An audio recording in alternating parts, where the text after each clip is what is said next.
लोकसेवा पारखी सम्पूर्ण साथीहरुमा मेरो नमस्कार। स्वागत छ यहाँलाई 99% लोकसेवा युट्युब च्यानलमा। आज 2079 साल भाद्र महिनाको 8 गते बुधबारको गोरखापत्र ज्ञान सागरमा प्रकाशित वस्तुगत प्रश्नोत्तरहरूको संगालो लिएर हामी फेरि पनि जुटिसकेका छौं। यदि यहाँहरूले विगतका गोरखापत्र ज्ञान सागरको बारेमा अध्ययन गर्न चाहनुहुन्छ भने माथिको आई बटन अथवा तलको डिस्क्रिप्सन बक्समा गएर हेर्नुहोला, अथवा हाम्रो च्यानलमा गोरखापत्र ज्ञान सागर भनेर प्लेलिस्ट पनि रहेको छ, त्यहाँ गएर पनि अवश्य हेर्न सक्नुहुनेछ यहाँहरूले। सुरु गरौं आजको गोरखापत्र ज्ञान सागरमा प्रकाशित वस्तुगत प्रश्नोत्तरहरू। प्रश्न नम्बर 1, विश्व स्वास्थ्य संगठनले मंकी पक्सको भेरिएन्टहरूको नामकरण के गरेको छ? Congo basin clade, clade 1, clade 2A र क्लेड 2B। ठाउँका आधारमा यसको भेरिएन्ट फरक भएको र नाम पनि त्यही अनुसार राखिएको छ। मंकी पक्स नामकरण यसको पहिलो पटक पुष्टि भएको बेला सन् 1958 मा गरिएको थियो। अहिले त्यसको परिवर्तित रूप फैलिँदै गएको छ। पछिल्लो समय विश्वका धेरै ठाउँमा देखिएको मंकी पक्सको स्वरूप र चरित्र बदलिएकाले बदलिएको भाइरसको नाम पनि नयाँ राख्नु परेको छ। WHO ले सन् 2022 को जुलाई 23 मा मंकी पक्सलाई अन्तर्राष्ट्रिय चासोको जनस्वास्थ्य आपतकाल पनि घोषणा गरेको छ। अब प्रश्न नम्बर 2, सन् 2022 मा सम्पन्न साफ अन्डर 20 फुटबल च्याम्पियनशिपको उपाधि जित्ने राष्ट्र कुन हो? भारत। फाइनल खेलमा बंगलादेशलाई 5-2 को गोल अन्तरले पराजित गर्दै भारतले सो उपाधि चुमेको हो। प्रश्न नम्बर 3, आर्थिक सर्वेक्षण 2078-79 अनुसार नेपालमा फूल फुल्ने वनस्पतिको संख्या कति रहेको छ? 5309 वटा। फूल नफुल्ने वनस्पति भने 6083 वटा रहेका छन्। प्रश्न नम्बर 4, मन्त्री परिषदले सुशासन आयोग गठन गर्ने निर्णय कहिले गरेको हो? विक्रम सम्वत 2079 को असार 31 गते। प्रश्न नम्बर 5, काठमाडौँमा साझा यातायातका विद्युतीय बस कहिलेदेखि चल्न थालेका हुन्? विक्रम सम्वत 2079 को असार 23 गतेदेखि। प्रश्न नम्बर 6, 8000 मिटर भन्दा अग्ला 14 वटा हिम शिखरको दोहोर्याएर आरोहण गरी विश्व कीर्तिमान कायम राख्न सफल पर्वतारोही को हुन्? सानु शेर्पा। उनले सन् 2006 देखि 2022 को जुलाईसम्मको अवधिमा सो रेकर्ड राख्न सफल भएका छन्। यो रेकर्ड राख्ने उनी विश्वकै एकमात्र आरोही पनि रहेका छन्। प्रश्न नम्बर 7, विक्रम सम्वत 2078 को फागुनसम्म कति स्थानीय तहहरू राष्ट्रिय सडक सञ्जालसँग जोडिएका छन्? 732 वटा। सो अवधिसम्म राष्ट्रिय सडक सञ्जालसँग नजोडिएका स्थानीय तहको संख्या 21 वटा रहेको छ। प्रश्न नम्बर 8, नेपालको सबैभन्दा पुरानो अस्पतालका रूपमा चिनिने वीर अस्पतालको स्थापना कहिले भएको हो? विक्रम सम्वत 1946 को श्रावण 12 गते। प्रश्न नम्बर 9, कोप्रे छहरा भनी चिनिने कोप्रे झरना कहाँ रहेको छ? म्याग्दीमा। प्रश्न नम्बर 10, नेपाल प्रज्ञा प्रतिष्ठानले 2 लाख रुपैयाँ राशिको भानु प्रज्ञा अन्तर्देशीय नेपाली साहित्य पुरस्कार 2079 का लागि कसलाई प्रदान गर्यो? नरबहादुर दाहाल, उनी दार्जिलिङका हुन्। यसैगरी प्रोफेसर डाक्टर गोविन्दराज भट्टराईलाई 2 लाख रुपैयाँ राशिकै नेपाल प्रज्ञा अनुवाद पुरस्कार प्रदान गरिएको छ।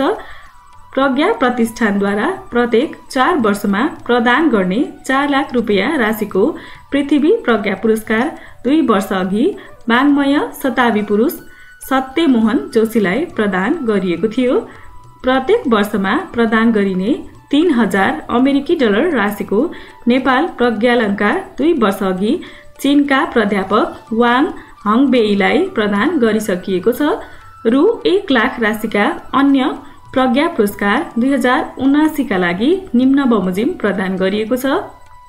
नेपाल प्रज्ञा नेपाली साहित्य पुरस्कार रूपन्देहीका रामचन्द्र भट्टराईलाई प्रदान गरिएको छ। त्यस्तै पहाडी हिमाली क्षेत्रमा बोलिने मातृभाषा साहित्य प्रज्ञा पुरस्कार दोलखाका खेन्पो डबाङ बोसेर लामा शेर्पालाई प्रदान गरिएको छ।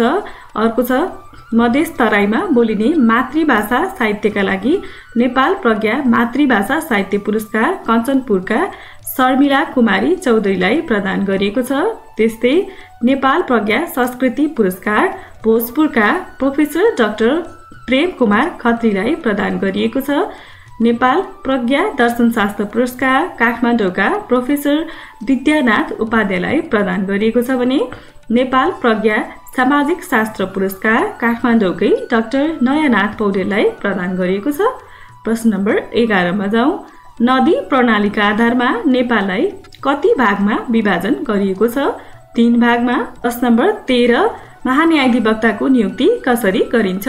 प्रधानमन्त्रीको सिफारिसमा राष्ट्रपतिबाट। प्रश्न नम्बर 14 कुनै एउटा वंशबाट अर्को वंशमा वंशाणुबाट सर्दै गएको परिवृत्तिलाई के भनिन्छ? वंशाणुगत परिवृत्ति। प्रश्न नम्बर 15 आर्थिक वर्ष 2077-78 मा बढी नाफा आर्जन गर्न सफल सार्वजनिक संस्थानहरू कुन कुन हुन्? यो बढीबाट क्रमशः कम हुँदै गएको छ। नेपाल दूरसञ्चार कम्पनी लिमिटेड पहिलो, त्यस्तै दोस्रो छ नेपाल विद्युत प्राधिकरण, तेस्रो कृषि विकास बैंक, चौथो राष्ट्रिय वाणिज्य बैंक र पाँचौं नेपाल बैंक लिमिटेड। प्रश्न नम्बर 17 नै देरुनिक अन्तर्राष्ट्रिय पुरस्कार 2078 कसलाई प्रदान गरियो? मोहन निरौलालाई। प्रश्न नम्बर 18 मिस्टर नेपाल प्रतियोगिता 2022 को उपाधि कसले जिते? नूतन श्रेष्ठ, उनी मोरङका हुन्। प्रश्न नम्बर 19 श्रीलङ्काको राष्ट्रपतिमा निर्वाचित हुने राजनीतिज्ञ को हुन्? रनिल विक्रमासिंघे। प्रश्न नम्बर 20 श्रीलङ्काको प्रधानमन्त्रीमा चयन हुने राजनीतिज्ञ को हुन्? दिनेश गुणवर्धने। प्रश्न नम्बर 21 विक्रम सम्वत 2079 को जेठ 2 गते कतिऔं बुद्ध जयन्ती मनाइयो? 2566। प्रश्न नम्बर 22 सर्वोच्च शिखर सगरमाथा आरोहण गर्न सफल दोस्रो नेपाली अभिनेत्री को हुन्? दिया पुन। उनले 2079 को जेठ 13 गते सगरमाथाको सफल आरोहण गरेकी छिन्। प्रश्न नम्बर 23 रेडियो नेपालले कहिलेदेखि बाल समाचार सुरु गरेको हो? विक्रम सम्वत 2064 को वैशाख 1 गते। प्रश्न नम्बर 16 राष्ट्रिय औद्योगिक सर्वेक्षण 2076 को नतिजा कहिले सार्वजनिक भएको हो? विक्रम सम्वत 2079 को असार 24 गते। उक्त सर्वेक्षण अनुसार सञ्चालनमा रहेका जम्मा उद्योगहरू 60,185 वटा रहेका छन्। उक्त उद्योगहरू मध्ये औद्योगिक उत्पादन क्षेत्रमा 56,611 वटा उद्योग, त्यस्तै खानी तथा उत्खनन क्षेत्रमा 356 वटा, विद्युत ग्यास बाफ तथा वातानुकूलित सेवा क्षेत्रमा 994 वटा, त्यस्तै पानीको आपूर्ति ढल निकास फोहोर मैला व्यवस्थापन र त्यसको उपचारात्मक क्रियाकलापका क्षेत्रमा 2224 वटा उद्योगहरू रहेका छन्। उद्योग प्रतिष्ठानमा संलग्न व्यक्तिहरूको जम्मा संख्या 4,91,227 जना रहेको छ, जसमध्ये खानी तथा उत्खनन क्षेत्रमा 6,485 जना कामदारहरू रहेका छन् भने औद्योगिक उत्पादन क्षेत्रमा 4,44,964 जना, विद्युत ग्यास तथा वातानुकूलित क्षेत्रमा 21,593 जना, पानीको आपूर्ति ढल निकास फोहोर मैला व्यवस्थापन र त्यसको उपचारात्मक क्रियाकलापको क्षेत्रमा 18,185 जना रहेका छन्। उद्योग प्रतिष्ठानमा संलग्न व्यक्तिहरूको संख्या भन्नाले प्रतिष्ठानमा सक्रिय रूपले कार्यरत व्यवसायी तथा साझेदार, बेतलबी पारिवारिक कामदार र तलबी कामदार पर्ने गर्दछन्। रोजगार व्यक्तिहरूको संख्यामा 4वटै प्रकारका औद्योगिक प्रतिष्ठानमा रहेका तलबी कामदारहरूको संख्या 3,81,687 जना रहेको छ, जसमध्ये खानी तथा उत्खनन क्षेत्रमा 5,719 जना, औद्योगिक उत्पादनशील क्षेत्रमा 3,46,143 जना, विद्युत ग्यास बाफ तथा वातानुकूलित सेवा क्षेत्रमा 17,238 जना, पानीको आपूर्ति ढल निकास फोहोर व्यवस्थापन र त्यसको उपचारात्मक क्रियाकलापको क्षेत्रमा 12,587 जना रहेका छन्।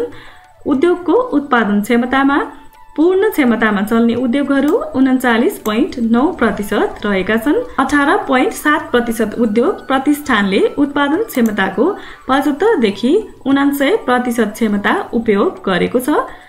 29.1% उद्योग प्रतिष्ठानले उत्पादन क्षमताको 50 देखि 74%, त्यस्तै 10.3% उद्योग प्रतिष्ठानले उत्पादन क्षमताको 25 देखि 49% र बाँकीले 25% भन्दा कम उपयोग गरेको सर्वेक्षणले देखाएको छ। कुन उद्योग प्रतिष्ठान कति दिन सञ्चालन बन्नेछ? करिब 76% उद्योग प्रतिष्ठान 270 दिन भन्दा बढी सञ्चालन भएका छन्। 19% उद्योग प्रतिष्ठान 180 देखि 269 दिन सञ्चालन भएका छन्। त्यस्तै 4% उद्योग प्रतिष्ठान 90 देखि 179 र बाँकी 1% उद्योग प्रतिष्ठान 90 भन्दा कम दिन सञ्चालन भएका छन्। औद्योगिक प्रतिष्ठानको लागत मूल्य, उत्पादन मूल्य र मूल्य अभिवृद्धि सम्बन्धी औद्योगिक प्रतिष्ठानले 8 खर्ब 46 अर्ब 66 करोड मूल्य बराबरको रकम लागतका रूपमा खर्च गरेको छ। सो लागतबाट 12 खर्ब 1 अर्ब 17 करोड मूल्य बराबरको वस्तु तथा सेवा उत्पादन भएको छ। औद्योगिक प्रतिष्ठानले मुलुकको अर्थतन्त्रमा करिब 3 खर्ब 54 अर्ब 51 करोड बराबरको मूल्य अभिवृद्धि गरेको सर्वेक्षणले देखाएको छ। साना उत्पादनशील उद्योग प्रतिष्ठानमा ऋणको अवस्था। 10 जना भन्दा कम व्यक्ति संलग्न भएका साना उत्पादनशील उद्योग प्रतिष्ठान मध्ये 34% मात्र वित्तीय संस्थासँग ऋण लिएका र 1% ऋणको प्रतिबद्धता प्राप्त गरेको सर्वेक्षणले देखाएको छ। 5% उद्योग ऋण लिने प्रक्रियामा रहेको पनि देखिएको छ। 60% उद्योग प्रतिष्ठानले ऋण नलिएको देखिएको छ। ठूला उत्पादनशील औद्योगिक प्रतिष्ठान कति थपिए भन्नेमा 10 वा सो भन्दा बढी व्यक्ति संलग्न उत्पादनशील औद्योगिक प्रतिष्ठानको संख्या 2069 देखि 2076 सम्ममा 941 वटा थपिएका छन्। विगतमा उत्पादनशील उद्योगलाई मात्र समिति गणना तथा सर्वेक्षण गर्दै आएकोमा अन्तर्राष्ट्रिय मान्यता बमोजिम अन्य 3 क्षेत्रलाई समेत समेटी हालको राष्ट्रिय औद्योगिक सर्वेक्षण 2076 सम्पन्न गरिएको छ। विगतका गणना तथा सर्वेक्षणको तुलनामा फराकिलो दायरा, साना ठूला सबै उद्योग समावेश हुने र प्रदेश स्तरसम्मको नतिजा प्राप्त हुने भएकाले यस सर्वेक्षणलाई नेपालको पहिलो एकीकृत औद्योगिक सर्वेक्षण भनिएको छ। केन्द्रीय तथ्याङ्क विभागले यसअघि साना र ठूला औद्योगिक गणना फरक अन्तरालमा गर्ने गरेको थियो। विभागले पहिलो राष्ट्रिय औद्योगिक गणना विक्रम सम्वत 2022 मा सम्पन्न गरेको थियो र 2069 सालमा 10औं औद्योगिक गणना सञ्चालन गरिएको थियो। त्यस्तै पहिलो सानो औद्योगिक सर्वेक्षण विक्रम सम्वत 2029 सालमा सञ्चालन गरी 2066 सालमा 5औं साना औद्योगिक सर्वेक्षण सम्पन्न गरिएको थियो। राष्ट्रिय औद्योगिक सर्वेक्षण 2076 मा पूर्ण गणना र नमुना छनौट विधि दुवै तरिका अवलम्बन गरिएको छ। यसअघि केन्द्रीय तथ्याङ्क विभागले ठूला उत्पादनशील औद्योगिक प्रतिष्ठानको पूर्ण गणना विधि तथा साना उत्पादनशील औद्योगिक प्रतिष्ठानको छनौट विधिबाट औद्योगिक सर्वेक्षण सम्पन्न गर्दै आएको थियो। राष्ट्रिय औद्योगिक सर्वेक्षण 2076 को सन्दर्भ अवधि 2075 श्रावणको 1 गतेदेखि 2076 को असार मसान्तसम्म अर्थात् आर्थिक वर्ष 2075-76 रहेको छ। र प्रश्न नम्बर 24 मा छ, कम्प्युटरमा प्रयोग हुने इन्टेलको पूरा रूप के हो? Integrated electronics. प्रस्तुतकर्ता टङ्क केसी बन्दै आजको गोरखापत्र ज्ञान सागरमा प्रकाशित वस्तुगत प्रस्तुतहरूको सङ्गालो यही समाप्त हुन्छ। यहाँहरूको समय निरन्तर अध्ययनमा बितिरहेको होला भन्ने आशाको साथ आजको लागि बिदा हुन चाहे। हस्त, धन्यवाद।